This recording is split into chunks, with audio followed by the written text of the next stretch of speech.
time for Inside the Sixers. Sixers tonight take on the Kings.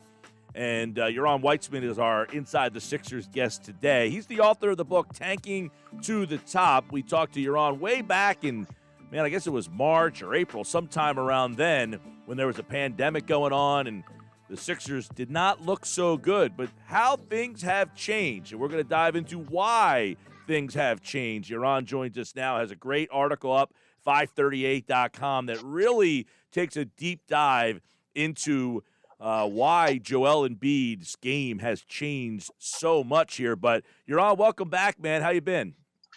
Okay. What about you guys? We're doing good, but this is a much different team than when we saw them way back in the bubble. And, the book that you wrote, Tanking to the Top, there's a part in that book that basically chronicles that Brett Brown had said, look, this guy's going to get us fired. He's out of shape. And here we are a couple years later. And maybe Brett Brown was right. Like, hey, if we could get this guy in shape, we might all have our jobs still. See, you caught my double dipping, right, on the in the article in the book. Thank you. No, he was. I think most people would agree that Brett was probably right about that part, right? That the key to the Sixers' success was Embiid being in shape, and connected to that, and I guess we'll still see on this, and I didn't get fully into that, is healthy too, right? Which is somewhat connected, not always. Being in shape makes it easier to stay healthy. It doesn't necessarily mean that you won't have a knee injury or anything like that later on. We'll have to see. But those are kind of the two main temples, right? Being healthy enough that come playoff time, you can play at 95%, not even 100%, right? Every other game. So when you look at Joel Embiid right now, he obviously changed his offseason conditioning. How are we noticing that on the floor with this season? Yeah, I was kind of interested. He's talked about that. He's talked about before, not every year, but in past years, he's come back being like, I worked hard, I did improve my conditioning, things like that. This year, he definitely looks different. You don't have to be analyzing anything in depth to realize that's the case. But I was kind of curious, though, some of the numbers I went to look at some numbers. So one fourth quarter, I don't have it in front of me, but the Sixers, their overall differential, they're the best fourth quarter team in the NBA this year. In years past, they've struggled in the fourth quarter. Embiid's free throw shooting in the fourth quarter gets better. He's getting to the foul line more in terms of percentage of frequency that he gets to the foul line in relation to overall field goals. That's that's gone up more.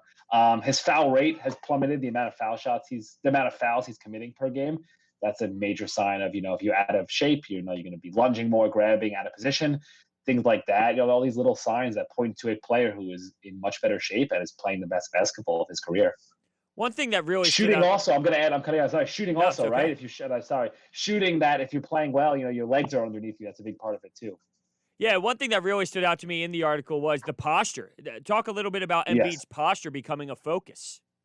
Yes, I spoke for the story. I spoke to Drew Hanlon, who he's Embiid's trainer. I know somebody in my mentions gave me a little Sixers fans still don't forgive him for Markelle Fultz, I believe was what someone told me, but can't win them all. So Hanlon told me that they tweaked some of the training regimen a little bit with Embiid, little things like while they're working on moves. Let's say he's working on a specific, fadeaway. I'm making up a specific shot. You're going to work on it. We're going to perfect it. Then you're going to take 3 on the left side, dart back and forth, and you're going to go back and forth, shoot it. Go full court, hoop to hoop, take shots like that. And that posture was a big focus. The idea being that, being a proper athletic stance, proper posture, not necessarily standing straight up, but being in a posture and being strong enough and having your conditioning and fitness level at a level that you are able to maintain that posture the entire time throughout a game. So meaning that if you get bumped, you can go finish through contact.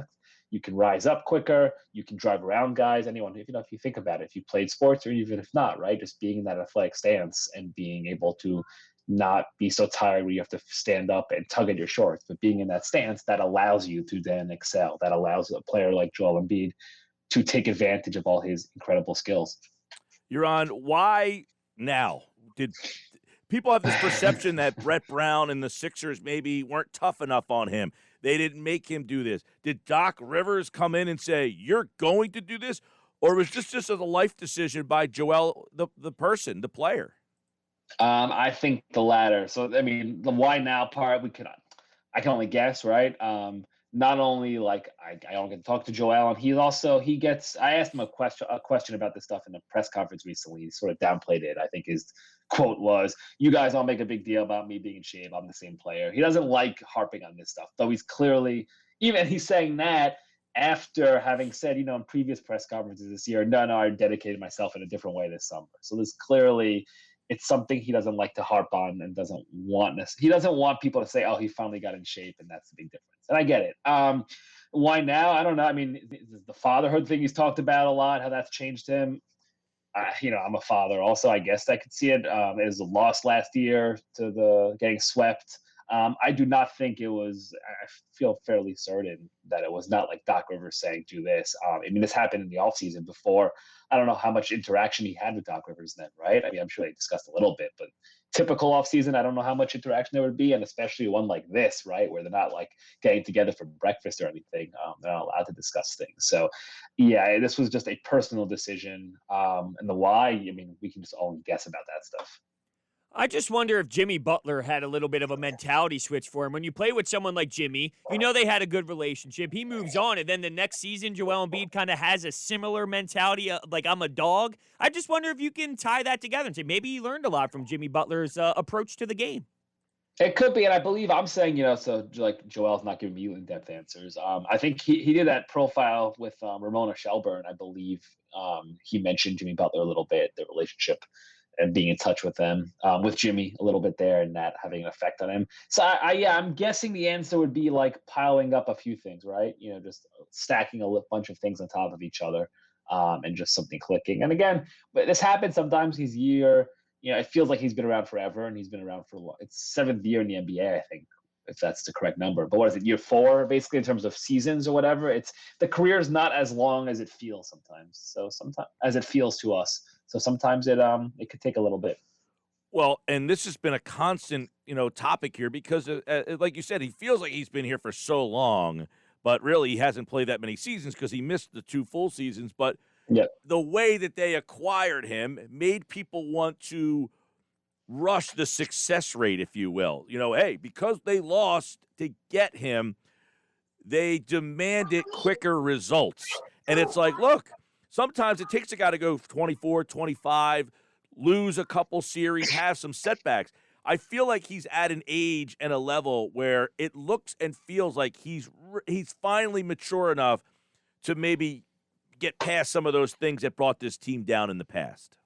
Yeah, like growth isn't always linear, right? 2, I sort of agree with you. It's an interesting, sliding doors scenario where the fact that they were so good, that was it 17 games in a row during his first full season, and Simmons' rookie year, the year they lost to the Celtics in the playoffs, and they run off that big win streak in the second half. That changed things. Like expectations before that were sort of, we're going to build slow, 500, maybe make the playoffs, all that.